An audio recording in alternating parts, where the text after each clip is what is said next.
Okay, முதல்ல இளைஞர்களை திருத்துவோம். ஏன்னா அவன் தான் கெட்டு போய் கிடக்குறாங்க. அவங்களை எப்படியா நம்ம திருத்திட்டோம்னா, அவர் நடுவில் ஒன்று சொன்னார், 80களில் பிறந்த நான் என்னுடைய முந்தைய தலைமுறைக்கு ஏற்றார் போல் என்னை மாற்றிக்கொண்டேன். அப்புறமா பார்த்தா சரி, நம்ம தான் நம்ம அப்பா பேச்சு கேட்க வேண்டியது இருந்துச்சு, எங்கள் அப்பாவுக்கு ஏற்ற மாதிரி நடக்க வேண்டியது. அவர் பெல்ஸ் போடாதன்னாரு, போடாமல் இருந்தேன். அவர் இப்படி தான் நடந்துக்கணும்னு சொன்னார். அவர் சொல்கிறத கேட்டு நான் வளர்ந்தேன். தொலைது நம்ம 2 பெத்து அதில் தூக்கி போட்டு மிதித்து நம்ம சொல்கிறது அவனுங்களை கேட்க வைப்போன்னு பார்த்தா கடைசியில் இப்போ அவங்க சொல்கிறது தான் வீடே கேட்குது. இது நடுவில் மாட்டிக்கிட்டோன்னு. எங்கள் அப்பா அவருக்கு அண்ணன் ஒருத்தர், தம்பி ஒருத்தர். அப்போ இந்த ஜெனரேஷன் இருக்குல்ல, 80s நீங்கள் சொன்னீங்களா, அவர் கூட 50 வயது அப்படின்னார். இந்த ஜெனரேஷனுக்கு இப்படி ஒரு சிக்கல் இருக்குது, அதை நம்ம தவிர்க்க முடியாது. சில ஜெனரேஷன் அப்படி சிக்கிப்பாங்க. அப்படி சிக்கின ஒரு ஜெனரேஷன் நீங்கள். அப்போ என்னுடைய தாத்தா இறந்தபோது எங்கள் பெரியப்பா அவருக்கு இறுதிச் சடங்குகள் செய்தார். இல்லை எங்கள் தாத்தா இல்லை, எங்கள் பாட்டி இறந்தப்ப, ஆமாம், எங்கள் பெரியப்பா இறுதிச் சடங்குகள் செஞ்சார். அப்போ நான் ரொம்ப சின்ன பிள்ளை. அப்போ கூட போனேன், அந்த இதெல்லாம் பார்த்தேன். அந்த இறுதிச் சடங்கெல்லாம் நடந்துச்சு. அதுக்கடுத்து எங்களுடைய தாத்தா இறந்தார். பாட்டிக்கு எங்கள் பெரியப்பா இறுதிச் சடங்குகள் செஞ்சார். எங்கள் தாத்தாவுக்கு பார்த்தா எங்கள் சித்தப்பா இறுதிச் சடங்கெல்லாம் செஞ்சார். அப்போ நான் திரும்பி சுடுகாட்டிலேருந்து வர்றப்ப ரொம்ப சின்ன பையன். அப்போ நான் கேட்டேன் எங்கள் அப்பாட்ட, அப்பா என்னப்பா நீங்கள் எதுவுமே செய்யலையா?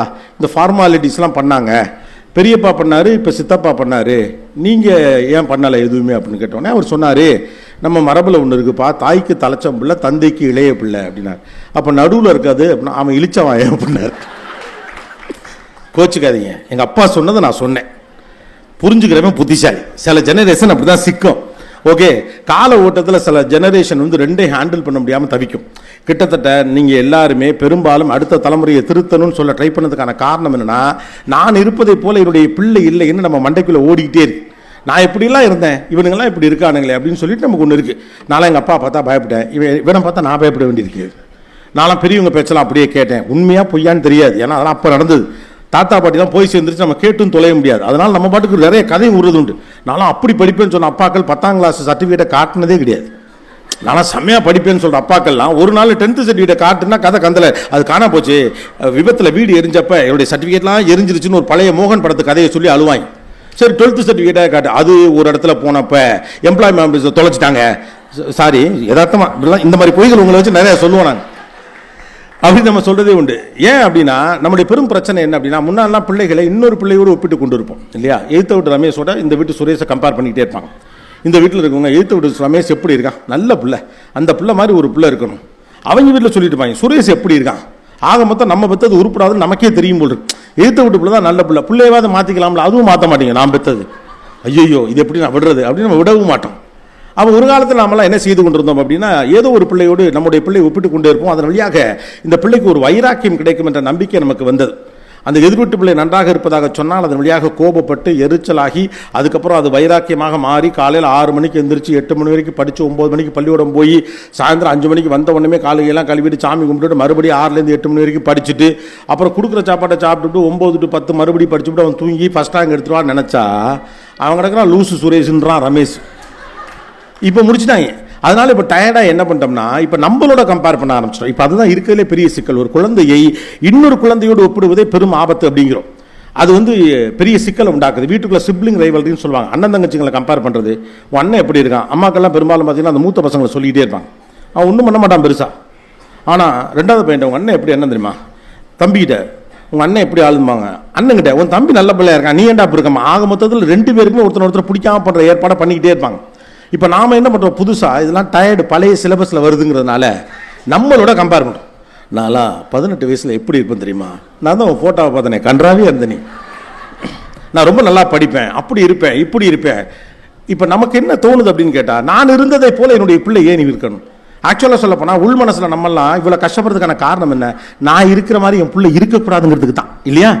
நாமெல்லாம் இவ்வளோ கஷ்டப்பட்டு 8 மணி நேரத்துக்கு மேலே வேலை பார்த்து இருக்க காசு எல்லாத்தையும் இறுக்கி பிடிச்சி பிள்ளைங்களை நல்லா படிக்க வச்சு நம்ம சாப்பாட்டை கூட மிச்சம் பண்ணி பிள்ளையை நல்லா ஆளாக்கணும்னு போராடுறதுக்கான காரணம் என்ன, நாம் இருக்கிற மாதிரி நம்ம பிள்ளை இருந்துடக்கூடாது, நம்ம போல ஆயிடக்கூடாதுங்கிற கவலையில் தான் பெருசாக்கணும் தான் பண்ணுறோம். ஆனால் கம்பேர் பண்ணுறதுலாம் என்ன, நான் எப்படி இருந்தேன் தெரியுமா, நான் எப்படி இருந்தேன் தெரியுமா, நான் எப்படி நீங்கள் எப்படி இருந்தீங்க எவனுக்குமே தெரியாது. நீங்கள் ரொம்ப சுமாராக தான் இருந்தீங்கன்னு உங்களுக்கு தெரியவே இல்லை, அந்த ரியாலிட்டியே உங்களுக்கு புரியலை. நாங்கள்லாம் அப்போல்லாம் பொறுப்பாக இருப்போம். வாழ்க்கை ஒரே மாதிரி தான் இருக்குது, இடம் தான் மாறுது. நீங்கள் இந்த கட்டச்சவத்தில் உட்காந்துருப்பீங்க, போகிற வர பொம்பளை பிள்ளைகளை பார்த்து ஏய் அப்படின்னு சொல்லியிருப்பீங்க. இவன் இன்ஸ்டாகிராம் வாலில் உட்காந்துருக்கான், ஹாய் கேர்ள் அப்படிங்கிற, அவ்வளவுதான். இடம் தான் மாறி இருக்கு. நீங்களாவது டயத்தை செலவு பண்ணி இந்த கட்டச்சோதில் உட்காந்தீங்க, அவனுக்கு ஏறி உட்கார கூட வழி இல்லை.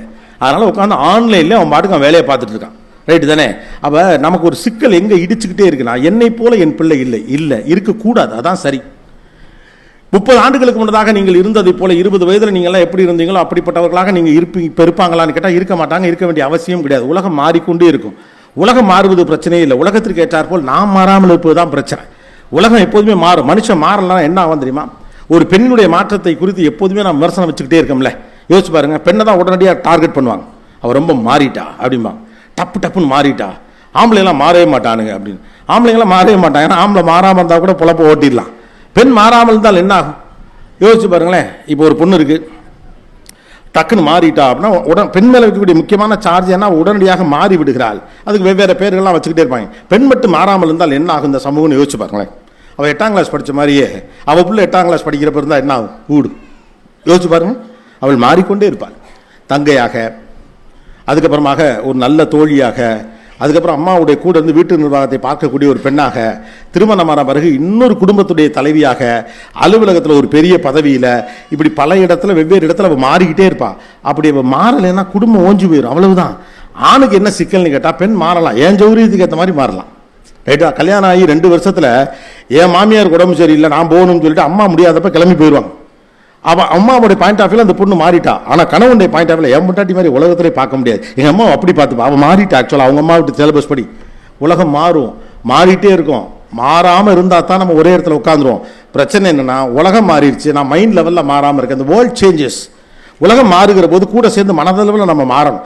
80s நீங்கள் பிறந்திருந்தாலும் சரி, 70s பிறந்தாலும் சரி, என்னவா இருந்தாலும் சரி தான். உங்கள் 10th ஸ்டாண்டர்ட் சர்டிஃபிகேட்லாம் எரிஞ்சு போன கதை எங்களுக்குலாம் தெரியும். நீங்கள் என்ன பண்ணீங்கிற விவரம்லாம் எங்களுக்கு தெரியும். அடுத்த தலைமுறையை நீங்கள் பயங்கரமாக திருத்தலாம் ட்ரை பண்ணவே பண்ணாதீங்க. நான் இந்த தலைமுறை உலகம் நமக்கு தெரியல. இப்போ இருக்கக்கூடிய பிரச்சனைகள் நமக்கு பெரிதாக தெரியாது. நீங்களாம் 80s இருக்கப்போ உங்கள் வீட்டில் உங்கள் அம்மா கிட்ட வந்த கம்ப்ளைண்ட் என்னவா இருக்கும்? எழுத்து விட்டு பையன் அடிச்சிட்டான், இல்லை நம்ம அந்த பையனை அடிச்சிட்டான். இவ்வளோ தான் பெரிய கம்ப்ளைண்ட். அதிகபட்சம் கம்ப்ளைண்ட்டை தான். ஃபர்ஸ்ட் பேட்டிங் தரலை, பேட்டு வச்சிருக்கான் தான் ஃபர்ஸ்ட் பேட்டிங். அவன் அவுட்டும் ஆக மாட்டேன். அவன் அவுட் ஆனால் நோ பால்ன்று வாங்க. எவன் பேட்டு வச்சிருக்கானோ அவன் கடைசி வரைக்கும் அவுட்டே ஆக மாட்டான். இன்னைக்கு நம்ம வீட்டு பிள்ளைகள் சந்திக்கக்கூடிய பிரச்சனைகள் என்னன்னு கூட நமக்கு தெரியாது. அதான் இன்னைக்கு இருக்கக்கூடிய ரியாலிட்டி. இப்போ அப்படி ஒரு சண்டை கேள்விப்பட்டீங்களா? எழுத்து விட்டு பையன் அடிச்சிட்டான்.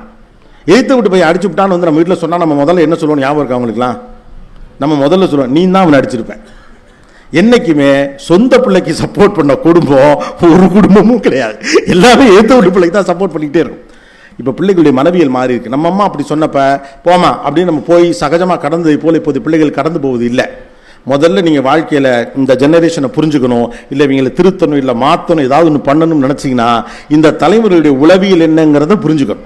இந்த தலைமுறையே தவறென்று நீங்கள் தீர்மானமாக முடிவெடுத்து விட்ட பிறகு இந்த தலைமுறைக்கு நல்ல தகவல்களை உங்களால் கொண்டு போய் சேர்க்கவே முடியாது. நம்முடைய பண்பாடுகளை, நம்முடைய நல்ல பழக்க வழக்கங்களை எல்லாவற்றையுமே தண்டனை போல தான் பிள்ளை மேலே திணிக்க பார்க்கணும் இல்லையா?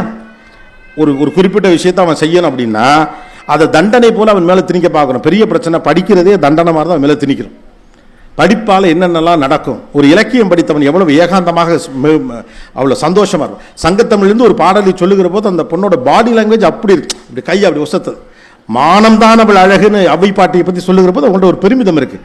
படிப்பதால் கிடைக்கக்கூடிய ஏகாந்தம் என்னவென்று ஒரு நாளும் நாம் சொல்லித்தந்ததே கிடையாது. புத்தகங்களை பல படிக்கிறதுனால என்னென்ன நல்ல விஷயங்கள் நடக்கும் நம்ம சொன்னதே கிடையாது. ஏன் அகாடமிக்ஸ்லேயே பாட புத்தகத்தை படிப்பதாலேயே என்னென்ன நல்ல விஷயம் நடக்கும், நல்ல மார்க் எடுத்தால் என்ன பண்ணலாம்னு சொன்னதே கிடையாது. நல்லா படிங்கிற ஒரு வார்த்தையை நல்லா படிக்கிறத தவிர வேற எல்லா மாதிரியும் சொன்ன ஒரே ஆளுங்க நம்ம தான். நல்லா படி நம்ம சொன்னதே இல்லை. நீ படிக்கலை உருப்பிட மாட்டேன், படிக்கலை ரோட்டில் தான் நிற்ப, படிக்கலை நாசமாக போயிடுவேன், படிக்கலை நான் உங்கள்கிட்ட பேச மாட்டேன். அதுக்காக படிக்க மாட்டான். நீ பேசாமல் இரு, எனக்கு அது போதும். நீ பேசாமல் இருந்தாலே நான் நிம்மதியாக இருப்பேன். இது எல்லாம் எங்கிருந்து வருது அப்படின்னா உங்கள் காலத்தோடு இது ஒப்பிடுகிற போது வருகிறது.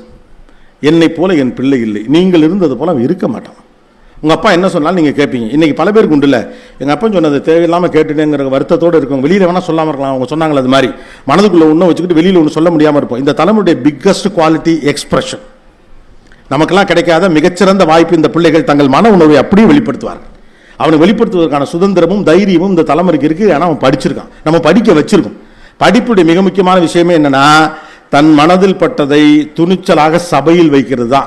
நீ ஆனா 20 வருஷமா ஏன் ஜெயிக்க தெரியுமா? மனுஷன் மனசுல பட்டதை சபையில துணிச்சலா வைக்கிறான், அதுதான் ஜெயிக்குது. மனசுல பட்டதை சபையில துணிச்சலா வைக்கிறான், பொது பார்வைக்கு முன்ன வைக்கிறான். இது தப்பா சரியா வாடா சண்டைக்குங்கிறான், பேசி பாப்போம் வா அப்படிங்கிறான். முன்னால் அப்படி இருந்துச்சா? பேசியெல்லாம் பார்க்க முடியுமா? உங்கள் அப்பா சொன்ன பிறகு நீங்கள் பேசியெல்லாம் பார்த்துட முடியுமா? அடுப்பில் போய்ட்டு அம்மாட்ட தனியாக பேசலாம். விடு அப்பா பற்றி உனக்கு தெரியாதா? அப்பாக்கள் அதிகாரமிக்க மனிதர்களாகவே கடைசி வரைக்கும் இருந்ததைப் போல நீங்களும் இருக்கலாம் என்று என்பதில் பிறந்துவிட்டு ஒரு நாளும் கனவு காணாதீர்கள். நீங்கள் நினச்ச இட்லி கூட உங்களுக்கு கிடைக்கிறதுங்கிற கவலை எனக்கு தெரியும். முன்னாலெல்லாம் வீடுகள் எப்படி மையப்படுத்தப்பட்டதாக இருந்தது? அப்பாவின் அதிகாரத்திற்கு மையப்படுத்தப்பட்ட ஒரு வீடு. அப்பா என்ன சாப்பிடணும்னு நினைக்கிறாரோ அதுதான் காலைல நமக்கு டிஃபன். அப்பா என்ன சாப்பிடணும்னு நினைக்கிறாரோ அதுதான் நமக்கு நைட்டு சாப்பாடு. இப்போ வீட்டிலலாம் அப்படியே சாப்பாடு கிடைக்குது. ஒரு 45 வயசு ஆளுக்கு இட்லி மேலே 4 கேரட்டை போட்டு கொடுக்குறாங்க. என்னப்பா இது அப்படின்னு கேட்டால், அவனுக்கு சுட்டேன் உங்களுக்கு வச்சேன், ஏன்னா பிள்ளைக்கு செஞ்சதுதான் மிச்ச மீதி தான் அப்பா அம்மாக்கே கிடைக்குது. அப்போ உலகம் மாறி இருக்குது. பிள்ளைகள் மையப்படுத்தப்பட்டதாக உலகம் மாறி இருக்கிற போது உங்கள் காலத்தோடு நீங்கள் அவர்களை எப்படி ஒப்பிட முடியும்? என்னை போல அவனுக்கு கீழ்ப்படுதலை, உங்களுடைய கீழ்ப்படுதலில் ஒரு பொய் இருந்துச்சு இல்லையா? அந்த ஆளை பிடிக்காது. தாய்மாமே வேற தலையெழுத்தன்னு வந்தால் வாங்க மாமா நல்லா இருக்கீங்களா மாமா, அங்கிட்டு போய் கெட்ட வார்த்தையில் திட்டுறது. இவன் திட்டுறதுனா நேராக திட்டிடுவான். இவனுக்கு அந்த பிரச்சனையே கிடையாது. அப்போ யதார்த்தத்தை புரிஞ்சுக்கணும். எக்ஸ்பிரஷன் தான் இந்த ஜெனரேஷனுடைய பிக்கஸ்ட் திங். அதை நம்மளால் எதிர்கொள்ள முடியலை. அது ஒரு பெரிய ப்ராப்ளம். எக்ஸ்பிரஷன் நம்மளால எதிர்கொள்ள முடியலை. ஏன்னா நான் குற்றமற்றவன், பரிசுத்தமானவன், சுத்தமான ஆள், அதிகாரம் மிக்கவன்லாம் நினச்சிக்கிட்டே இருக்கிறான். வீட்டில் யாருக்கு பவர் இருக்கோ அவன் செய்கிற எல்லாமே ரைட்டுன்னு இந்த சமூகம் ரொம்ப காலமாக நம்பினதுனால அவனை எதிர்த்து கேள்வி கேட்குற ஒருத்தன் திமிரு பிடிச்சவனு ஒரு பேர் எடுத்தவனா இருக்கான். டிவியில் தரன்னு பேசக்கூடிய ஒருத்தனை பாராட்டுறீங்க, அதே பேச்ச உங்கள் வீட்டில் ஒரு பிள்ளை பேசுன்னு வச்சுக்கோங்களேன், வாயை மூடு அப்படிம்ப நம்ம இல்லையா? இப்போ நான் பேசுறதுக்கே கை தட்டுறீங்கல்ல, இதே பேச்ச உங்கள் வீட்டில் ஒரு பையன் பேசட்டும், சோழி முடிஞ்சு தலை திருச்சி பேசலாம். இதுக்கு தான் அவனை படிக்க வைக்கக்கூடாதுன்னு அப்படிங்கிறது. அப்போ கருத்துக்களை சுதந்திரமாக வெளியிடுவதற்கான வாய்ப்பும் சூழலும் பெற்றிருக்கக்கூடிய ஒரு தலைமுறைக்கு காது கொடுப்பது தான் இந்த தலைமுறையுடைய முதல் வேறு. காதுள்ளவன் கேட்கணும், மனசு இருக்கவன் தான் கேட்கணும் முதல்ல. அப்போ கேட்கவே நம்ம ரெடியாக இல்லாதனால கூட இன்னிபிஷன் இருக்குல்ல. என் அம்மா இப்படி நடந்துக்கல, நான் ஏன் இப்படி நடந்துக்கணும்? எங்கள் அப்பா அப்படி நடந்துக்கல, நான் ஏன் இப்படி நடந்துக்கணும்? அப்படி நடந்துக்க முடியாது, வேற வழியே கிடையாது. ரைட்டு தானே? பசுபதி அப்படின்னோடனே பாஞ்சு வந்து டபால்னு சரத்குமார் மாட்டை அடக்க வரல அப்படி நீங்கள் கூப்பிட்டோடனே ஒரு பசுபதியும் வரமாட்டான். ஹோம் ஒர்க் இருக்குது, வேலையை பாருமா. ஒன்று யார் இப்போ இங்கே போச்சு சொன்னது? சும்மாரியா? அதுக்கெல்லாம் வரமாட்டானுங்க. நீங்கள் கூப்பிட்டோடனே பாஞ்சு வந்து மாட்டெல்லாம் அடக்கலாம் முடியாது. அவன் அவனுக்கு 1000 வேலை கிடையாது. ஏன்னா உங்களை போல உங்கள் பிள்ளைகளால் ஏன் இருக்க முடியாது. உங்களிடமிருந்து எதிர்பார்க்கப்பட்டதற்கும் இந்த தலைமுறை பிள்ளைகளிடமிருந்து எதிர்பார்க்கப்படுவதற்கும் எவ்வளோ வித்தியாசம் இருக்குன்னு யோசிப்பாங்க. உங்கள்கிட்ட அதிகபட்சம் என்ன எதிர்பார்த்தாங்க? நல்லா படி, ஒழுங்கார், கெட்ட பேர் வாங்கி கொடுத்துறாது, ஏதாவது ஒரு வேலை போய் பொழைச்சிக்கத்தான் சொன்னாங்க இவங்களை. இப்போ அப்படியே சொல்கிறாங்க, நல்லா படி. சரி நல்லா படிக்கிறேன், 500க்கு 490 எடுத்திருப்பா, 90 ஆவதா? நீ எவ்வளோ எடுத்த? அதான் சொன்னலப்பா 10th ஸ்டாண்டர்டு வீடு எரிஞ்சப்போ சர்டிஃபிகேட்டே எரிஞ்சு போச்சு. What was the expectation of us? நம்மளுடைய எதிர்பார்ப்புகள் நம்முடைய குழந்தைகள் மீது என்னவாகலாம் இருக்குன்னு யோசிச்சுப்பாங்க. ஒரு ஒரு ஒரு 80ல் பிறந்த அவர் சொன்னார்ல, நான் இந்த பிள்ளை தலைமுறைக்கு அட்ஜஸ்ட் பண்ணி போக வேண்டியிருக்குன்னு. உங்கள்கிட்ட எதிர்பார்க்கப்பட்டது அவ்வளோதான். 400 மார்க் எடுத்தா ஊரே திருவிழா மாதிரி கொண்டாடுவாங்க, புது சட்டையெல்லாம் எடுத்துருவாங்க. 400 மார்க்ஸ். இவன் என்ன பண்ணுறதுன்னு தெரியல. பயலுக்கெல்லாம் போகிற போக்கில் 500க்கு 502 503 எடுப்பாங்க போடும். நான் படித்தப்பெல்லாம் மேக்ஸில் மட்டும்தான் 100 எடுப்பாங்க. அதுவே அதை எடுத்தவனே அப்படியே வெள்ளை கலரில் ஒரு சட்டையை போட்டு ஸ்டைலாக தெரியும். அவனே யார்ட்டையும் பெருசாலும் பேச மாட்டான், ஏன்னா படித்தவனா ரொம்ப அமைதியாக இருப்பானு. இப்போ தமிழ், இங்கிலீஷு என்னென்னமோ எடுக்கிறானுங்க. பரீட்சையே எவ்வளோ மார்க் வைக்கிறான்னு தெரியல. 110 போர்டு இருக்குது, அந்த போர்டில் எப்படி இருக்குது, இது இருக்குது. நான்லாம் பேச்சு போட்டியில் இருக்கும்போது நதி தன் வரலாறு கூறுதல் இது மாதிரியெல்லாம் இருக்கும். இயற்கை வளம் இப்படி தான் தலைப்பு கொடுப்பாங்க. ஏன் பொண்ணு டிபேட் காம்படிஷனுக்கு போகிறா, சவுத் ஆப்பிரிக்காவில் ஏன் தண்ணீர் பஞ்சம் இருக்குன்னு பேசுகிறான். நான் சொன்னேன், சவுத் ஆப்பிரிக்காவில் தண்ணீர் பஞ்சத்துக்கு நமக்கு என்னமா ப்ராப்ளம்? இல்லைப்பா, it's a part of global வார்மிங்கோடைய ஒரு பார்ட் இது, அதை பற்றி நாங்கள் பேசுகிறோம் அப்படிங்கிறான். அப்போ தலைப்பே நதிதன் வரலாறுலேருந்து சவுத் ஆப்பிரிக்காவில் தண்ணீர் பஞ்சத்துக்கு போயிடுச்சு. இப்போ நதிதன் வரலாறு கூறுதல் பேசின நான் இவனை கைட் பண்ணணும். யோசிச்சு பாருங்க, விளங்குமா என்ன? இப்போ அதுதான் பிரச்சனை. நமக்கும் அவர்களுக்கும் இருக்கக்கூடிய இடைவெளியினுடைய யதார்த்தம் நமக்கு புரிய நம்முடைய ஈகோ தடுக்கிறது. அதிகாரத்தின் வழியாக குடும்பத்தை நிர்வகிக்க நாம் முயற்சி செய்கிற போது ஏற்படக்கூடிய ஒரு பெரும் போராட்டம் நமக்கும் நம்முடைய பிள்ளைகளுக்கும் நடந்து கொண்டே இருக்கிறது. இன்னொன்று சொல்கிறேன், உங்கள் தாத்தா இருந்தது போல் உங்கள் அப்பா இல்லை, அதனால தான் உங்கள் அப்பா வளர்ந்தார். உங்கள் அப்பா இருந்தது போல் நீங்கள் இல்லை, அதனால தான் நீங்கள் கொஞ்சம் வளர்ந்தீங்க. நீங்கள் இருப்பதை போல் உங்கள் பிள்ளை இருக்க வேணாம், அப்போ தான் அவன் வளருவான். அவ்வளவுதான். அதில் லேசாக ஒரு ஆய்ப்புலாம் விழுகும். நான்லாம் எங்கள் அப்பா முன்னால் நின்று கூட பேச மாட்டேன், என்னை எழுத்து பேசுகிறான், பேசத்தான் செய்வான். அதான் சொல்கிறது, ஒரு எக்ஸ்பிரஷன் தான் இந்த ஜெனரேஷனுடைய மிக முக்கியமானது. படித்தவன் கேள்வி தான் கேட்பான். அதானே ஏன் என்ற கேள்வி இங்கு கேட்காமல் வாழ்க்கை இல்லை. அறிவு என்பது என்ன? பதிலை தேடுவதில்லை, துணிச்சலாக கேள்வி எழுப்புவதுதான். வாய மூடுன்னு சொல்றது அறிவார்ந்த சமூகம் கிடையாது. கேள்றாங்கிறவன் தான் அறிவார்ந்த சமூகம். அவன் எல்லாத்தையும் கேள்வி கேட்பான். குடும்பத்தை கேள்வி கேட்பான், அரசியலை கேள்வி கேட்பான், புத்தகத்தை கேள்வி கேட்பான். நீங்கள் சொன்னதெல்லாம் சரிலாம் சொல்லிட்டுலாம் போயிட்டுலாம் இருக்க மாட்டான் இல்லையா? இன்னைக்கு சோசியல் மீடியாவில் அத்தனை கேள்வி ஏன் கேட்குறான்னா அவனுக்கு தோணுது இது சரியில்லை, இவன் சொல்லிட்டா மட்டும் சரியா? இவர் பெரியவர் பேசிட்டா மட்டும் அது சரியா, இந்த புத்தகத்தில் வந்ததால் மட்டும் இது சரியாக இருக்கும்னா எனக்கென்றும் ஒரு பார்வை இருக்கிறது. என்னுடைய பார்வையும் பரிசீலனைக்கு எடுத்து வை. அவன் சின்ன ஆளா பெரிய ஆளான்னு பார்க்காத, சொன்னவன் பெரியவனா சின்னவனா யார் என்னங்கிறது கேள்வி இல்லை, என்ன சொன்னாங்கிறது முக்கியம். அப்ப என் கருத்து முக்கியம். அப்ப அந்த கருத்துக்கு இங்க இடமளிக்கணும். வயசுக்கு தக்கன பேசு. நம்ம வீடுகளுடைய வார்த்தைகள்லாம் கவனிச்சு பாரு. பெரியவங்க பேசிட்டு இருக்க உனக்கு என்ன வேலை, அப்ப சின்னவங்க நாங்க பேசிட்டு இருக்க நீங்க உட்காந்துருக்கீங்களா, அது பார்த்துருங்களா இல்லையா? 4 பசங்க உட்காந்து அப்படியே அதுலேயும் ஏதாவது கிசு கிசு சிக்குதான்னு பார்க்குது. எதுவும் பேசுகிறாங்களோ, நம்மளை பற்றி எதுவும் பேசுவாங்களோ, இல்லை அவங்கள பற்றி எதுவும் பேசுவாங்களோ, சின்னஞ்சிறுசுக்கு ஏதோ பேசிகிட்டு இருக்காங்க விட்றீங்க. நீங்கள் அடுப்புலேருந்து அருவாமனை அறுத்துக்கிட்டே பார்த்துக்கிட்டே இருக்குது. அதுவும் 9ஆம் கிளாஸ் படிக்கிறப்ப கிளாஸ்மேட்டை கூட்டியாந்து ஒரு பொம்பளை பிள்ளையோட மட்டும் பேசினா சோழி முடிஞ்சு. நம்முடைய கற்பிதங்கள் எல்லாவற்றையும் அவர்கள் தலைமையில் வச்சுக்கிட்டே இருக்கும். நேரமாகிவிட்டது எழுந்து போங்கள் என்று சொல்லுகிற பூங்காக்கள் இருக்கிறவரை வாழ்க்கை அநாகரிகமானதுன்னு நட்பு காலம்னு ஒரு புத்தகத்தில் அறிவுமதி சொல்வார். அர்த்தம் என்ன? நேரமாகிவிட்டது எழுந்து போங்கள் என்று சொல்லுகிற பூங்காக்கள் இருக்கிறவரை வாழ்க்கை அநாகரிகமானது. ஏன்னா நேரம் ஆயிடுச்சு, இருட்டிருச்சு. இருட்டுனா ஒரு பையனும் பொண்ணும் தப்பு தான் பண்ணுவான் நீ நினைக்கிற கற்பிதம் இருக்குல்ல, அதுல தான் அழுக்கு இருக்கு. எல்லாத்தையும் சந்தேகத்தோட பார்க்குறவங்க மனசுலேருந்து விலகி அவனை முதல்ல சாதாரணமா பாருங்க. அவங்ககிட்ட இருக்க நல்லது கிட்டதெல்லாம் பண்ணும் இல்லையா?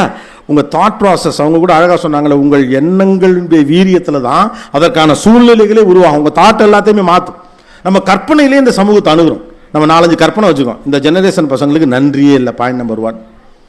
இந்த ஜெனரேஷன் பசங்களுக்கு எதுவுமே புரியாது, பாயிண்ட் நம்பர் 2. இந்த ஜெனரேஷன் பிள்ளைகள் பொறுப்பற்றவர்கள், பாயிண்ட் நம்பர் 3. இந்த ஜெனரேஷன் பசங்க காமன் சென்ஸே இல்லாதவங்க, பாயிண்ட் நம்பர் 4. பாயிண்ட் நம்பர் 5, இவன் எதையுமே பொறுப்பாக எடுத்துக்கிட்டவனே கிடையாது. இவன் பொறுப்பாகவே எடுத்துக்க மாட்டான். பொறுப்பாக எடுத்துக்க வேண்டிய நிலைமையில அவன் இல்லை. கிடைச்சதை பிடிச்சிக்கிட்டே வாழ்க்கையில் எப்படியாவது ஜெயிச்சணுங்கிற 80-90களின் தலைமுறைக்கும் எனக்கு என்ன வேணுமோ அதை தேடி நான் பயணிப்பேன்னு வாய்ப்புகள் பெற்ற இந்த தலைமுறைக்கும் ஒரு பெரிய போர் நடந்துகிட்டே இருக்கும். நமக்கு கிடைச்சதை விட்டக்கூடாது, விட்டக்கூடாது. நோ, நினைச்சதை அவனை பொறுத்த வரைக்கும் கிடைச்சதை வச்சலாம் வாழ மாட்டான். எனக்கு இதுதான் கிடைச்சிருக்கு, வேற வழி இல்லை, வேண்டாம் விருப்பா பிள்ளைய பற்றி காண்டாமிருகன் பேர் வச்ச கதை ஏதோ ஒன்று கிடைச்சிது, அதுக்காக அந்த வேலையை பார்க்குறேன்லாம் பார்க்க மாட்டான். எனக்கு பிடிச்சது என்னவோ அதை தேடி அவன் போயிட்டே இருப்பான். அதுக்கு நடுவில் நடக்கக்கூடிய தோல்விகள் சங்கடங்களை பற்றி அவன் கவலைப்படவே மாட்டான். வாழ்க்கை ஒவ்வொரு கட்டத்தில் மாறிக்கிட்டே இருக்குங்கிற ரியாலிட்டி அவனுக்கு புரியும். வாய்ப்புகள் நிறைய இருக்கக்கூடிய பிள்ளைகள் உங்களைப் போல இருக்க வேண்டிய எந்த அவசியமும் இல்லை. மறுபடியும் நான் உங்களுக்கு சொல்கிறேன், நான் சொன்னால் நீங்கள் சங்கடப்பாத, நீங்களே சிறப்பாக இல்லை, நீங்கள் ரொம்ப ஆவரேஜான ஒரு குரூப் தான். 90-80களில் நீங்கள் வாழ்ந்த வாழ்க்கை என்பது இப்போது இருக்கக்கூடிய வாழ்க்கையோடு ஒப்பிடுகிற போது ஒன்றுமே கிடையாது. ரொம்ப சுமாரான ஆள்லாம் ரொம்ப சக்ஸஸ்ஃபுல்லாக அப்போ இருக்க முடியும். ஒரு 25 பேர் இருப்பாங்க, அதில் 2 பேர் நல்லா படிப்பான், ஒருத்தன் நல்லா பேச்சு போட்டியில் ஜெயிப்பான், ஒருத்தன் கட்டுரை போட்டியில் ஜெயிப்பான், ஒருத்தன் பாடுவான், ஒருத்தன் ஆடுவான், இவ்வளோதான்.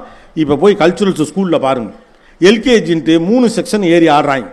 300 பிள்ளைங்க டான்ஸ் ஆடுது, 300 பிள்ளைங்க டான்ஸ் ஆட தெரியுது, 300 பிள்ளைங்க பேச்சு போட்டியில் பேசுது. எங்கேயாவது ஃபங்க்ஷன்ஸ்க்குலாம் நம்ம போகிறப்போ ஒரு 8ஆம் கிளாஸ் பையன் 9ஆம் கிளாஸ் பையன் ஒரு 10 நிமிஷம் அந்த பையன் பேசுகிறத நீங்கள் பாருங்கள் சார் அப்படின்னு வற்புறுத்தி உட்கார வைப்பாங்க. உட்காந்தோம்னா பயமாக இருக்கும், நல்ல வேலைடா இவன் பீரியட் நம்ம பிறக்கலை, 9ஆம் கிளாஸில் நம்ம என்ன பேசியிருந்தோம், இவன் என்ன பேசுகிறான்னு தோணுது. நாமெல்லாம் 8ஆம் கிளாஸ் 9ஆம் கிளாஸில் பேச்சு போட்டு எப்படி பேசியிருந்தோம்? வானத்தில் இருக்கிறது பிறை, என் பேச்சிலே இல்லை குறை, இத்தோடு என் உரைக்கிடுகிறேன் திரை, இதெல்லாம் ஒரு இதுக்கு கைத்தட்டு கோப்பையெல்லாம் நான் வாங்கியிருக்கேன். ரைட்டா? இன்னைக்கு இறக்கி விட்டிங்கன்னா ஏறி அடின்னு அடிக்கிறானு, அவ்வளோ இன்ஃபர்மேஷன்ஸ் கொட்டுறானு. இந்த ஜெனரேஷனை ஹேண்டில் பண்ண முடியாமல் அதுக்கு நம்ம வச்ச ஒரு பேர், என் தோல்வியை ஏற்றுக்கொள்ள முடியாமல் நான் அந்த பழியை அவன் மீது திணிக்கிறேன், அந்த பழியை அவன் மேலே திணிக்கிறேன். அவன் திமிரு பிடிச்சவன், அவன் ஓவராக பேசுகிறான், உனக்கு புரியலை, அவன் பேச நமக்கு புரியலை இல்லையா? சின்ன குழந்தையா இருக்கப்ப என்ன அறிவாக பேசுகிறான்னு சொன்ன இதே வாய் தானே இல்லையா? அவன் 2 வயசு 3 வயசு இருக்கிறப்ப ஏதாவது ஒன்று பேசுவான், என் பிள்ளை என்ன அறிவாக பேசுது, ஏன்னா அப்போ அவன் யார்கிட்டையாவது பேசியிருப்பான். 8 வயசு 9 வயசு ஆகிறப்ப அவன் உங்ககிட்டே பேசுகிறப்ப திமிரா பேசுகிறான். இப்போ இங்கே நடக்கக்கூடிய பிரச்சனை ஒரு தலைமுறையை ஏற்றுக்கொள்ளாமல் இருப்பதால் இருக்கக்கூடிய ஈகோவிலிருந்து வருகிறது. இந்த தலைமுறையை நான் ஏற்றுக்க முடியல. நீங்கள் ஏற்றுக்கிறீங்களே ஏற்றுக்கலையோ வேற வழியே இல்லை, அவன் பாட்டு போயிட்டே தான் இருப்பான். நீங்கள் வேணா திருவள்ளூர் பஸ் ஸ்டாண்டில் இருந்துட்டு நான் யார் தெரியுமா எப்படி ஆள் தெரியுமா, வந்து பாரு வாடா ஏரியா வாடான்னு சொல்லிட்டே இருக்கலாம், அவன் போயிட்டே இருப்பான், அவங்கள கண்டுக்கவே மாட்டான். அப்போ உங்கள் தந்தை செலுத்திய அதிகாரத்தை செலுத்த முடியாமல், உங்கள் தாய் செலுத்திய அதிகாரத்தை செலுத்த முடியாமல் நீங்கள் தவிக்கிற தவிப்பில் இருக்கக்கூடிய பிரச்சனையிலேயே பிள்ளைகளை கவனிக்காமல் போறீங்க. அதான் பெரிய பிரச்சனை. இப்போ உண்மையாக அவனுடைய சிக்கல் என்னன்னு நமக்கு தெரியவே தெரியல. மறுபடியும் கிள்ளி விட்டாங்க, கடிச்சு விட்டாங்க பஞ்சாயத்தான் அவனுக்கு இல்லை. பிள்ளைங்க உள்ளுக்குள்ளே ரொம்ப உடஞ்சு போயிருக்காங்க, உங்களுக்கு தெரியல. ஆபத்தாக பல சிக்கல்கள் இருக்கு. மனிதர்களை தேடி அவர்கள் அலைகிறார்கள். கருவிகளோடு பேசிக்கொண்டிருக்கூடிய ஒரு தலைமுறை இது. எதிர்த்து கருத்தே சொல்லாத ஒரு உரையாடல் நடக்குது இந்த ஜெனரேஷனோட. எதிர்த்து கருத்தே சொல்லாத ஒரு உரையாடல் தான் இந்த தலைமுறை பிள்ளைகள். அதனால வீட்டில் இழுத்து வச்சு பேசணும்னு சொல்கிறோம். வீட்டில் யாரும் பேசுறதே கிடையாது. நம்ம உரையாடலாம் எப்படி இருக்கு பாருங்க, எல்லாம் வேலை சார்ந்த உரையாடல் தான் நம்ம வீடுகளுக்குள்ள. சும்மா உட்காந்து யாராவது கடைசி வரைக்கும் பேசுறீங்களா? பேசுனதே கிடையாது. ஏதாவது பேச ஆரம்பிச்சிங்கன்னா நல்லா தான் ஆரம்பிங்க, சாப்பிட்றியான்னு ஆரம்பிங்க, ரைட்டு சரி இது சாப்பிட சொல்கிறாங்க அப்படின்னா 2வது இட்லி ஆரம்பிச்சிடும், நீ மார்க்கு கம்மியாக எடுக்கிற, போன தடவை பெரியம்மா வந்தப்ப நீ மூஞ்சி கொடுத்து பேசலை, உங்கள் மாமா வேறு உன்னை பற்றி கோவிச்சுக்கிட்டாப்ல, ஏற்று விட்டு சுரேஷ் அவனை கொள்ளணும்டா. முதல்ல அந்த சுரேஷ் இருக்கிற வரைக்கும் நம்மளை வாழ விட மாட்டான். அவன் என்னுடைய 2வது இட்லிக்கு அப்புறமே நீங்கள் என்ன வச்சு என்னென்னலாம் பண்ணலாங்கிற திட்டத்தை தான் வெளிப்படுத்திக்கிட்டே இருக்கீங்க. ரைட்டு தானே? நம்ம வீடுகளுக்குள்ள நடக்கிற உரையாடல்களில் எந்த சுவாரஸ்யமும் இல்லை. நம்முடைய வீடுகள் முழுக்க முழுக்க வேலை சார்ந்த பேச்சுக்களே பேசிகிட்டு இருக்கு. பசங்க வெளியிலையும் வேலை சார்ந்த பேச்சுக்கள் தான் இப்போ பேசிகிட்டு இருக்கான். ஆக்சுவலாக நீங்களாம் நினைக்கிற மாதிரி பசங்கள்லாம் முன்ன மாதிரி ஜாலியாக வெளியெல்லாம் பேசிகிட்டு இருக்குது இல்லை. அவங்க மீட் பண்ணாலுமே ஹோம்ஒர்க்கை முடிச்சிட்டியா, ப்ராஜெக்டை கவர் பண்ணிட்டியா, இத்தனாம் தேதிக்குள்ளே படித்து தொலையலாம். ஏன்னா அவ்வளோ எக்ஸ்பெக்டேஷன்ஸ் இருக்குது, பாடத்துலாம் அவ்வளவு கஷ்டமாக இருக்குது. ரைட்டு தானே? அப்போ அவனே வெளியில் ஏகப்பட்ட நெருக்கடிகளோடு இருக்கான், வீட்டிலையும் ஒன்றுமே இல்லை. ஆழமாக யோசிச்சு பாருங்களேன், நம்முடைய வீடுகளை எது மகிழ்ச்சியாக வச்சிருக்குன்னு யோசிச்சு பாருங்க. உண்மையா நம்முடைய மூளை பராக்கிரமங்கள்லாம் இறக்கி வச்சுட்டு வீடை எது மகிழ்ச்சியாக வச்சுருக்குன்னு யோசிச்சு பார்த்தா அறிவார்ந்த பேச்சுக்களாக வீடை மகிழ்ச்சியாக வச்சுருக்கு. கணவனும் மனைவி வீட்டில் உட்காந்து டெய்லி ஃபிசிக்ஸ் பேசிட்டு இருந்தால் வீடு எப்படி இருக்கும்? இப்போ நான் மேடையில் பேசுகிற மாதிரியே என் வீட்டில் போயிட்டு 2 இட்லியும் தக்காளி சட்னியும் வை அப்படின்னா என் முன்னாடி தட்டை தூக்கி தலையில் எடுத்துகிட்டு போயிட்டே இருங்க இல்லையா? வீட்டில் நீங்கள் நார்மலாக சாதாரண ஆளாக தானே இருக்கணும். அந்த கோபிநாத்தை தான் அவங்களுக்கு பிடிக்கும். மனிதர்கள் இயல்பாக இருப்பதற்கு சிரமப்படும் ஒரு காலத்தில் நம்ம இருக்கோம். எப்போதுமே வேலை, உத்தியோகம், பணம், வளர்ச்சி இப்படி புஷ் பண்ணி நம்ம மிடில் கிளாஸ் பயத்தை அவன் மேலே தெளிச்சுக்கிட்டே இருக்கோம். அவனுக்கு அந்த பயமே இல்லை, அவளுக்கு அந்த பயமே இல்லை. பிடித்ததை செய்ய வேண்டும், நிறைவாக வாழ வேண்டும், அதற்கான சாத்தியம் அவர்களிடம் இருக்கு. அந்த தலைமுறைகிட்ட போய் இங்கே பாரு பத்திரமா நான் பத்திரமா தாண்டா இருக்கேன், உங்களுக்கு என்ன பிரச்சனை? சம்பந்தம் இல்லாமல் கூப்பிட்டு உட்கார வச்சு போகிற வரவன்ட்டெல்லாம் இந்த 9th ஸ்டாண்டர்ட் பிள்ளை வந்து சொன்னிச்சுல, இந்த பிள்ளைக்கு எதாவது பண்ணுங்க. இந்த 9thலாம் வந்துட்டு அவனு பண்ணுவான். என்ன ஊரில் பார்த்துனா இல்லையா? ஏற்கனவே நல்லா தான் படிக்கும் இந்த பிள்ளை. வர்றவனெல்லாம் கூட்டியாந்து பிள்ளைக்கு ஏதாவது நல்லதாக சொல்லிட்டு போங்க. படிக்கவே மாட்டேன். அவன் விடிய படித்து கண்ணுங்கள்லாம் வீங்கி இருக்கும். நமக்கு அட்வைஸ் பண்ணுறவங்களுக்கு 8th ஃபெயில் ஆனவன், 11th ஃபெயில் ஆனவன், 12th பாஸ் ஆகாதவன், காலேஜுக்கே போகாதவன், இவெல்லாம் உட்காந்துக்கிட்டு நமக்கு பூரா அட்வைஸ் பண்ணுவாங்க. கீரைக்காரன் அதுக்கு நல்லதாக 4 வார்த்தை சொல்லிட்டு போங்க. கோபிநாத் நல்லதான் 4 விஷயம் சொல்லுவோம், அதை கேட்டுக்கோங்க. அவனாவது ஒருத்த மோட்டிவேட் பண்ணிட்டே இருக்கணும். உங்கள் பலகீனங்கள் உங்கள் பிள்ளைகளுக்கு இருப்பதாக நீங்கள் உள்ளுக்குள் நம்புகிறீர்கள். அந்த பயம்தான் உங்களை போட்டு புரட்டி எடுக்குது. உங்களை ஒதுக்கி வைத்து விட்டு உங்கள் பிள்ளையை பாருங்கள். உங்களை ஒதுக்கிட்டு பாருங்கள். உங்கள் பலகீனங்கள், உங்கள் பலம், உங்கள் அதிகாரம் இதெல்லாத்தையும் ஒதுக்கிட்டு ஒரு தனி நபராக நீங்கள் அவரை பார்த்தீங்கன்னா உங்களால் பார்க்க முடியும். எழுத்து விட்டு சுரேஷை ஏன் உங்களால் கொண்டாட முடியுதுன்னா அவனை தனி நபராக பார்க்குறீங்க. அவன் உங்கள் சொத்து இல்லைன்னு உங்களுக்கு தெரியும். உங்கள் சொத்து இல்லை என்று நீங்கள் தெரிந்து கொண்டு அந்த பிள்ளையை பார்க்கிற போது அந்த பிள்ளையின் பலம் தெரிகிறது. என் சொத்து, என் உடைமை என்று நினைத்துக் கொண்டு ஒரு பிள்ளையை பார்க்கிற போது அந்த பிள்ளையுடைய குறைகள் மட்டும்தான் தெரியுது. பிள்ளைகள் உங்கள் சொத்து அல்ல, அவர்கள் இந்த சமூகத்தின் சொத்து. They are the resources of this country. இல்லையா? ஒருத்தன் வளர்றான் அப்படின்னா உங்களால் மட்டும் வளரல, முதல்ல அந்த இதுலேருந்து வெளியில் வரணும்.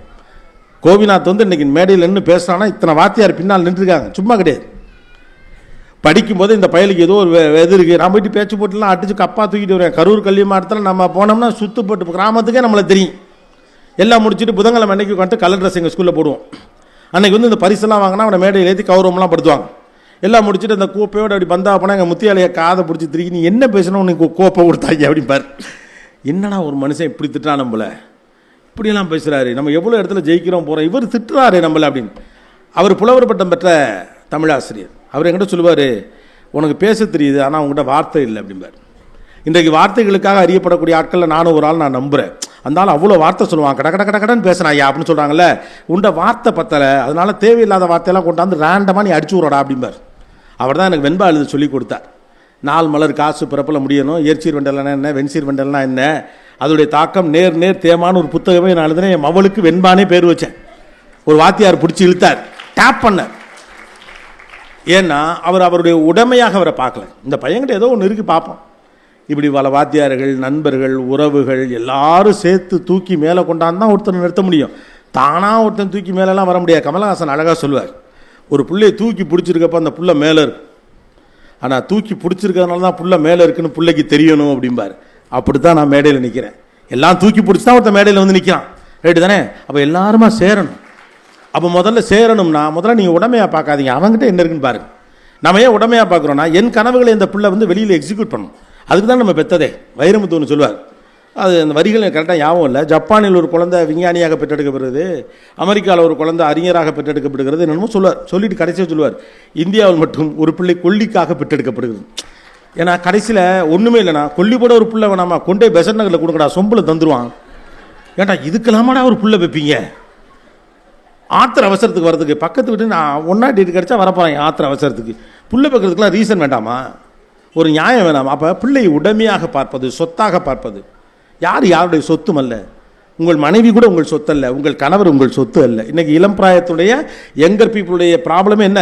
கணவர்களுடைய சொத்து என்னோடு மட்டுமே பேச வேண்டும். நான் தான் இருக்கேன் இல்லை, நீ ஆனால நான் நிறைய பார்த்துருக்கேன்.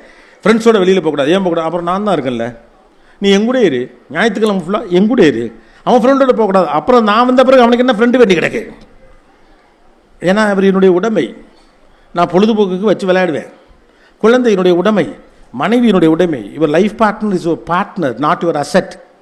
பிள்ளை உங்கள் உடைமை அல்ல, அதற்கென்று வேறு இலக்குகள் இருக்கிறது, அவர்களுக்கென்று வேறு கனவுகள் இருக்கிறது, அவர்களுக்கென்று சில வியாக்கியானங்கள் இருக்கிறது, அவர்களுக்கென்று சில தத்துவம் இருக்கிறது, அவர்களுக்கென்று சில அரசியல் எதிர்பார்ப்புகள் இருக்கிறது, அவர்களுக்கென்று வேறு வேறு கவிதை புத்தகம் இருக்கிறது.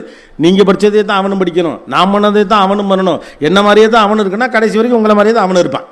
எங்கே? திருவள்ளூர் பஸ் ஸ்டாண்டில் நின்றுட்டு வாடா பார்ப்பான், அங்கே தான் அவன் நிற்பான்.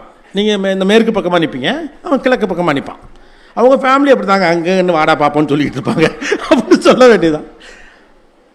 ஒருவரை புரிந்து கொள்ள வேண்டும் என்றால், ஒருவரை முழுமையாக உணர வேண்டும் என்று நீங்கள் நினைத்தால் வெளியிலிருந்து பாருங்கள், வெளியிலேருந்து அவங்களை கவனி. இப்படி தான் இருப்பேன் என் பிள்ளைங்கிற ஜட்ஜ்மெண்ட்டோட ஒரு பிள்ளையை நீங்கள் பார்க்க ஆரம்பிச்சுன்னா உலகம் மாறிடும். அப்புறம் 30 வருஷத்துக்கு ஒரு தடவை உலகம் மாறிடும். World will change every other 30 years. 30 ஆண்டுகளுக்கு முறை உலகம் மாறிக்கிட்டே இருக்கும். நீங்கள் உங்களுடைய காலகட்டத்தில் இருந்த எல்லா விஷயத்தையும் வச்சுக்கிட்டே இப்போ இருக்கக்கூடிய பிள்ளைகள் நீங்கள் அணுக முடியாது. இந்த உலகத்துடைய ஒரே மொழி வேகம்தான், மாற்றத்தை நீங்கள் தடுக்கவே முடியாது. இதான் இன்றைக்கி நடக்குது. என்னென்னலாம் மாறி இருக்கு கவனிச்சிருக்கீங்களா? ஒன்றுமே எங்கள் கையில் இல்லை. கிளவி செத்துச்சுன்னு தந்தி வந்துச்சுன்னா கிளவியை கொண்டு போய் புதைச்ச பிறகு தான் தந்தியே வந்து சேரும். வடிவேல் மாதிரி எங்கள் அப்பா எங்கடா புதைச்சிங்கன்னு போய் கேட்கணும். இங்கே தாயா எரிச்சிட்டான், சூடாக காப்பி ஊற்றினா கூட தாங்க மாட்டாரடா, அவரை யாரா எரிச்சு விட்டீங்கன்னு 3 நாள் ஆகும். இப்போலாம் சாகிறதுக்கு முன்னாலே ஃபேஸ்புக்கில் சொல்லிட்டு சாகுறானோ, இந்த சாகுறேன் பாருங்க டபால் அப்படின்ட்டு எல்லோரும் லைக் பண்ணியிருக்கேன்னு அப்படியே சொல்லிட்டு செத்துறான். தகவல் உடனே வருது, ஒரு விரல் நுனியில் அவ்வளவு இருக்குது, எல்லா தகவலும் இருக்குது. கூகுள் சர்ச் இன்ஜின் இருக்குது, பெர்ப்ளெக்சிட்டி ஆன்சர் இன்ஜின் இருக்குது, ஏஐ டூல் அத்தனை இருக்குது, ஓகே ஜெமினி இருக்குது, சாட் ஜிபிடி இருக்குது, எல்லாம் இருக்குது. திருவள்ளூர் வர்ற வழிக்குள்ளே திருவள்ளூருடைய வரலாறை நீங்கள் 10 நிமிஷத்தில் தெரிஞ்சுக்கலாம். அவ்வளோத்தையும் இது சொல்லிடும். அது சரியா தப்பான்னு கேட்குறதுக்கு ஒரு டூல் இருக்குது. சாட் ஜிபிடி இப்படி சொல்லுது, இது சரியா அப்படின்னு கேட்குறதுக்கு ஒரு தகவல் இருக்குது. அப்போ எல்லா இன்ஃபர்மேஷனையும் கையில் வச்சுருக்க ஒருத்தன் எதுக்கு பயப்படுவான்னு நினைக்கிறீங்க? என்ன வேண்டுமோ அதை செய்து கொள்வதற்கான சாத்தியக்கூறக்கூடிய உள்ள எப்படி பயப்படும்? கொஞ்சம் கூட பயமே இல்லை. ஏன் பயப்படணும் எனக்கு புரியல. அவன் காட்டில் வாழ்கிறான், எதுக்கு பயப்படும்? ஏன்னா நான் பயந்தில்லை, அப்போ நீ ஆக்சுவலாக இந்த பசங்க மேலே நம்ம கொஞ்சம் பொறாமை லைட்டாக வைத்தறிச்ச. நாம் கல்யாணம் பண்ணுற வரைக்கும் சைக்கிள் தான் ஓட்டணும். ஆனால் உங்களுக்கு தான் சொல்கிறேன், உங்கள் போய் காலேஜ் போகிறப்ப பைக் ஓட்டுறான், வைத்தறிச்சலாக தான் இருக்குது. என்ன பண்ணுறது? தாய்க்கு தலைச்சம் புள்ள, தந்தைக்கு இளைய புள்ள, 80s பிறந்ததெல்லாம் இழிச்சவா புள்ள, ஒன்றும் பண்ண முடியாது. So simple. ஆராய்ச்சி செய்யாதீர்கள், அணுக்கமாக பாருங்கள், அவ்வளவுதான். மனிதர்கள் நீங்கள் ரொம்பலாம் புரிஞ்சுக்க ட்ரை பண்ணாதீங்க. உங்கள் பிள்ளைக்கெல்லாம் ஒரு ப்ளூ பிரிண்ட் போட்டு கொடுக்கலாம், ரொம்பலாம் ட்ரை பண்ணிட்டே இருக்காதிங்க. ஏதோ உங்கள் தயவில் தான் குழந்தையெல்லாம் வளர்த்து, குழந்தைய நிறைய பேர் சேர்ந்து வளர்க்குறாங்க. நம்ம அப்படி தான் வளர்த்தோம். குழந்தையை சமூகம் தான் வளர்த்தது, தனிநபர்களும் வெறும் வீடுகளும் மட்டும் வளர்க்கலை. ஒரு சமூகமாக தான் இந்த குழந்தை வளர்ந்தது. அதனால தான் பல்வேறு குணாதிசயங்கள் எடுத்துக்கிட்டாங்க. மாமாட்டேருந்து பொறுமையை கற்றுக்கிட்டான், அத்தைக்கிட்டேருந்து வாஞ்சையும் பாசத்தையும் கற்றுக்கிட்டான், பெரியம்மாட்டேருந்து இறக்கத்தை கற்றுக்கிட்டான், சித்தப்பாட்டேருந்து ஒன்று கற்றுக்கிட்டான், எழுத்த விட்டு அங்கிள்கிட்டேருந்து ஒன்று கற்றுக்கிட்டான். நீங்கள்லாம் எத்தனை பேர் சின்ன வயசில் எழுத்தாப்பில் இந்த மாமா சொந்த மாமா நினச்சிட்டு இருந்திருக்கீங்க? ஏன்னா அவ்வளோ செஞ்சுருப்பார். உங்களை அவர் கொண்டே பள்ளிக்கூடத்தில் விட்டுருப்பார். அந்த வீட்டில் அடித்தவொடனே ஓடி அந்த இங்கே அழுத உடனே நைட்டு ஃபுல்லாக இங்கே தங்கிக்கணும்ட்டு அவர் மடியில் போட்டு உங்களை தூங்க வச்சுருப்பார். அந்த அத்தை உங்களுக்கு பைத்தாமாவு ரொட்டியெல்லாம் சுட்டு கொடுத்துருக்கோம். மறுநாள் காலையில் கொண்டு இந்த வீட்டில் விட்டுருப்பாங்க. லீவுக்கு போகிறப்ப நீங்கள் இங்கே தான் இருந்திருப்பீங்க. 8ஆம் வகுப்பு வர்ற வரைக்கும் இது சொந்த மாமா இல்லை, எழுத்து விட்டு அங்கிள் தான் இவர்னு 8ஆம் கிளாஸில் தெரிஞ்சவங்களாம் நிறைய பேர் இருக்கான். அப்படி ஒரு வாழ்க்கை வாழ்ந்தீங்க. இப்போ சோழியை முடிச்சு பூரா பேலே வெட்டி விட்டாச்சு. எல்லாரோடையும் சண்டை. கல்யாணத்துக்கு கூப்பிட்டப்ப சுருள் வச்சு கூப்பிடல, போன இடத்துல எனக்கு பந்தியில் இலை போடலை, எனக்கு மரியாதை செய்யலை, நான் ஃபேஸ்புக்கில் ஸ்டேட்டஸ் போட்டேன், லைக்கே போடலை, லைக்கு போடலை. இது ஒரு பிரச்சனை. இப்போ யாராவது என்னை வேலிடேட் பண்ணிக்கிட்டே இருக்கணும், யாராவது என்னை பார்த்துக்கிட்டே இருக்கணும். உண்மையாக சொல்லப்போனால் இப்போ இந்த பசங்களாம் அவர் சொன்னார் செல்ஃபோனால் பிரச்சனையான். ஆக்சுவலாக செல்ஃபோன் உபயோகிப்போட கணக்கெடுத்து பார்த்தா ரொம்ப நேரம் அதில் கிடக்கிறது நீங்கள் தான், பசங்க இல்லை. ரியாலிட்டி அதான்.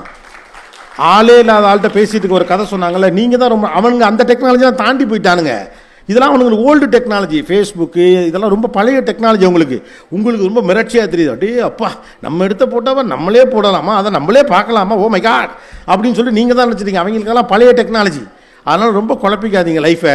பாதி பேருக்கு பசி வந்து சீட்டை விட்டு காலி பண்ணுறதுனால நானும் ஊரை விட்டு காலி பண்ண வேண்டிய இடத்துக்கு வந்துட்டேன் அப்படின்னு நினைக்கிறேன்.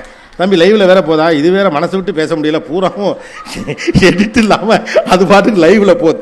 ஓகே, நீங்கள் கேட்ட இடத்துலேருந்து இதை தொடங்கியதால் மறுபடியும் ஃபர்ஸ்ட் பாயிண்ட்லேருந்து வரேன். பாயிண்ட் நம்பர் 1, அடிப்படையில் எல்லாரும் அடுத்த தலைமுறை எப்படி திருத்தணும்னு ஆரம்பித்தோம். முதல் முக்கியமான விஷயம், யாரையும் நீங்கள் திருத்த முயற்சி பண்ணாதீங்க, ஏன்னா திருத்தக்கூடிய இடத்துல நாம் இல்லை.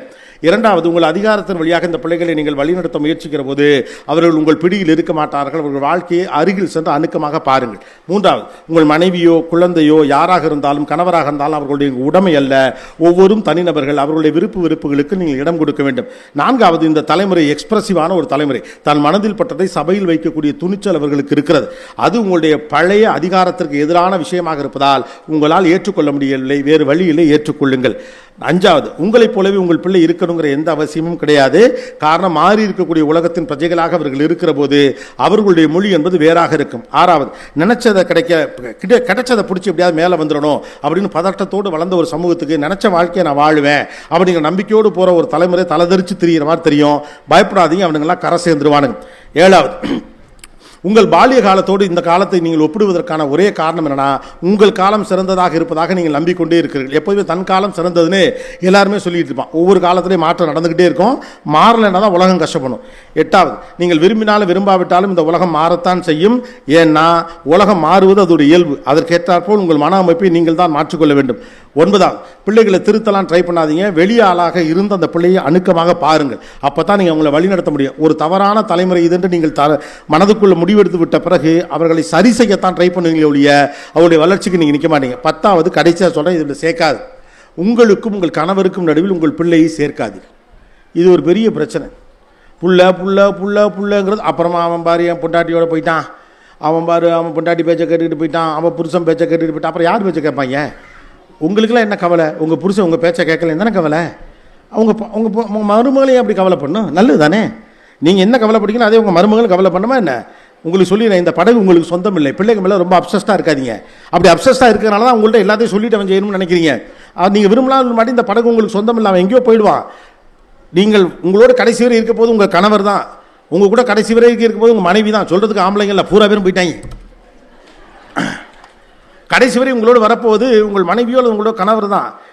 You married your spouse. உங்கள் மனைவி தான் நீங்கள் திருமணம் பண்ணியிருக்கீங்க, உங்கள் கணவரை தான் நீங்கள் திருமணம் பண்ணியிருக்கீங்க. நடுவில் பிள்ளைங்களை கொண்டாந்து கடைசி வரைக்கும் பிள்ளைகளுக்காக ஒரு வாழ்க்கை வளர்த்துறோம். 24 வயசில் தனியாக போயிட்டு எனக்கு பிடிச்சதை செய்கிறேன்னு சொல்லல, பாவம் இப்படி வளர்த்த இப்படி பண்ணிவிட்டான், துரோகம் செய்து விட்டான், அதை செஞ்சு விட்டான், அவனுக்காக இந்த தியாகம் செஞ்சு நீங்கள் ஒரு தியாகமும் பண்ண வேணாம்.